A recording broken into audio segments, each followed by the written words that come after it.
ইউক্রেনের ড্রোন হামলায় রীতিমতো পঙ্গু রাশিয়ার কৌশলগত বোমারু বিমান বহর।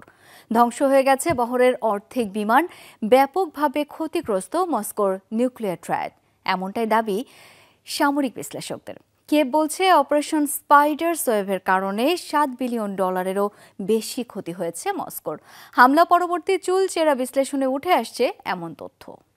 Walton washing machine, simplifying life with hassle-free washing.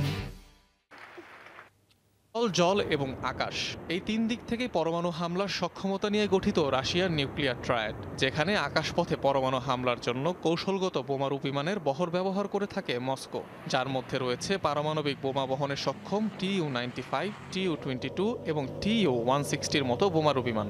আর এদের তথ্য দিয়ে সহায়তা করার জন্য রয়েছে প্রায় $350 মিলিয়ন মূল্যের A-50 এয়ারক্রাফট।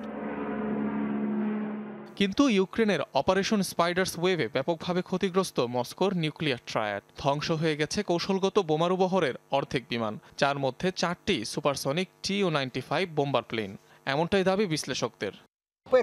যদি সত্যিই 40টি যুদ্ধবিমান ধ্বংস করা হয়ে থাকে, তাহলে সেটি রাশিয়ার কৌশলগত বিমান বহরের অর্ধেক, যেগুলো যুদ্ধ অভিযান পরিচালনা করে। অর্থাৎ মস্কোর কৌশলগত বোমারু বহরের সবচেয়ে সক্রিয় যুদ্ধজানি এখন নিষ্ক্রিয়।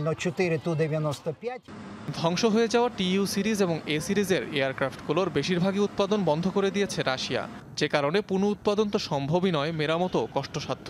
আবার অন্য কোনো বোমারু বিমানও এগুলোর জায়গা দখল করতে পারবে না। ইউক্রেনের দাবি, এই হামলায় $7 বিলিয়ন বেশি ক্ষয়ক্ষতি দেখেছে মস্কো। ক্ষতিগ্রস্ত দেশটির কৌশলগত ক্রুজ ক্ষেপণাস্ত্র বহরের 34% আকাশযান। বিশ্লেষকরা বলছেন, স্যাটেলাইট চিত্র প্রকাশিত হলে বেরিয়ে আসবে আসল ক্ষয়ক্ষতি। 2-1 দিনের মধ্যেই আমরা স্যাটেলাইট ইমেজ দেখতে পাবো। তখন হামলার ফলাফল ভালোমতো মূল্যায়ন করা যাবে। এটাও বোঝা যাবে রাশিয়াদের জন্য হামলাটি কতটা বেদনাদায়ক ছিল। এদিকে ধ্বংস হয়ে যাওয়া বোমারু বিমানগুলোর পরিবর্তে এখন MiG-31 ফাইটার জেট ব্যবহার করতে পারে মস্কো বলে ধারণা সামরিক বিশ্লেষকদের। অনিক রহমান, যমুনা নিউজ।